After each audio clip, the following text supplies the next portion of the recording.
Our deepest longing is to have stable, satisfying relationships, but the painful fact is that very large numbers of relationships have one painful episode after another, or seemingly intractable, miserable conflicts running through them.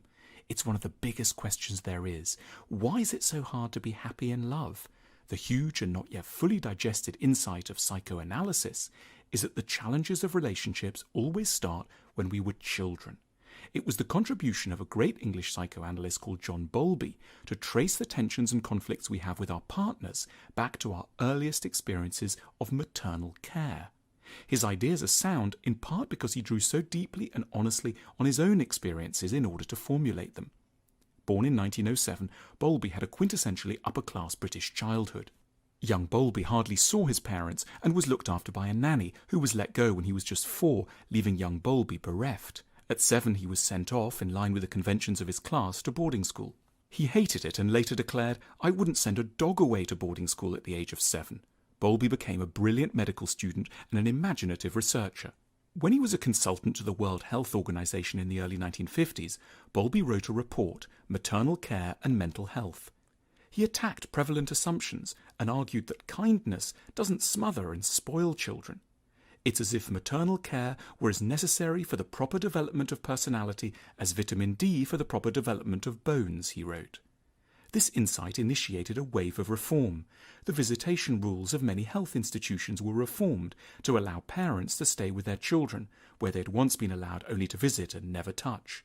It sounds like a dry, bureaucratic move, but it ended countless afternoons of quiet sorrow and evenings of solitary anguish. In a book published in 1959 called Separation Anxiety, Bowlby looks at what happens when there isn't enough of this kind of parental care. He described the behaviour of children he'd observed who'd been separated from their parents.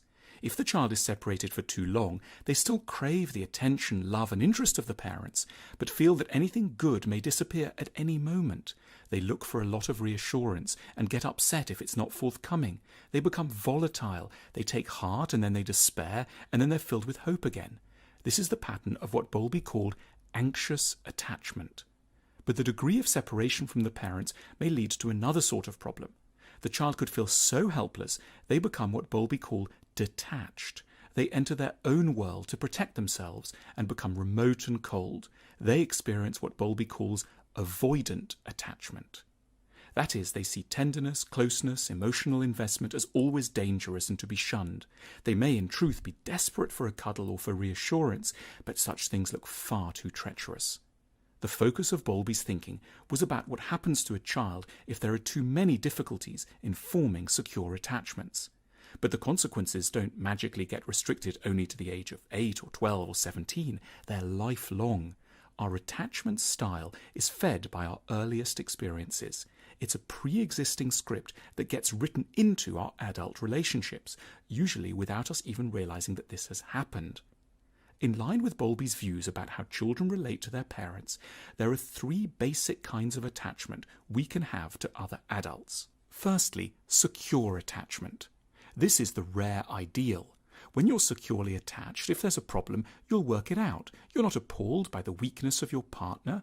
If your partner's a bit down, confused, or being a bit annoying, you don't react too wildly, because even if they can't be nice to you, you can take care of yourself and have hopefully a little time left over to meet some of the needs of your partner. You give the other the benefit of the doubt when interpreting behaviour. You realise that maybe they had a tricky time at work. That's why they're not so interested in your day. The explanations are accommodating, generous, and usually more accurate. But there's another kind of attachment, anxious attachment, and this is marked by clinginess, texting and calling all the time just to check where the other is and keep tabs on what they're up to. You need to make sure the other person hasn't left you or the country. Anxiously attached people become coercive and demanding and focus on their own needs, not their partner's. Anxious attachment involves a lot of anger because the stakes feel so high. A minor slight, a hasty word, a tiny oversight can look to the anxiously attached person like huge threats. They seem to announce the imminent breakup of the whole relationship.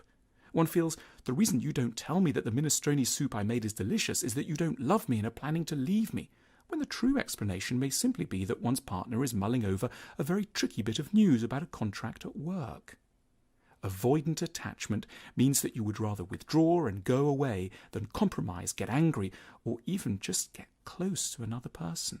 If there's a problem, you don't talk. Your instinct is to say you don't need the other person, especially if you're lonely. Avoidant spouses often team up with anxious ones. It's a risky combination.